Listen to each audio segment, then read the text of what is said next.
So today guys is tuturuan ko kayo kung paano nga ba pagandahin ang performance ng inyong cellphone unit, which is talagang papagandahin niya yung performance niya ng 70%. So una, punta kayo sa settings and then may hahanapin tayo na settings. Ano lang yan, madalas makakita mo siya sa about device. Sa akin kasi yung unit ko is Realme 8 and medyo di ko siya lang kung saan siya mahanap, kaya sa inyo din gawin nyo din yung gagawin. So di ko siya mahanap, kaya naman i-search na lang siya. Ang ilalagay nyo sa settings nyo is build number. Most of unit ng Android is meron siya, kaya madali lang siya hanapin. And then pipindutin mo lang siya ng 1, 2, 3, 4, 5, 6 at may lalabas dyan sa baba na yan. At ilalagay nyo yung password ng phone nyo if meron man, di lang pinakita dahil sa privacy.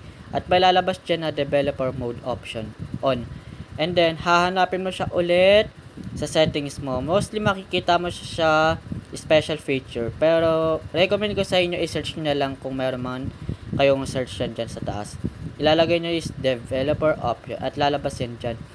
Yan, naka-on na siya. At ibababa nyo lang siya hanggang sa mahanap nyo itong window animation scale, transition, and simulate, di kasama, animator duration scale. Ililipat nyo siya sa 0.5 animation. Lahat yan.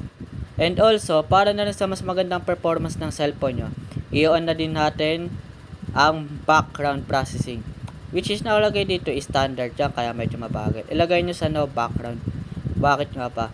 Kasi yung habang naka-on yung ano nyo, mas maraming RAM na nakakaay, kaya mas mabagal. And ayan, pinakita ko dyan na mas mabilis na yung performance ng cellphone ko kumpara nung una. At talagang legit siya at madali lang siya gawin. So, yun lang guys.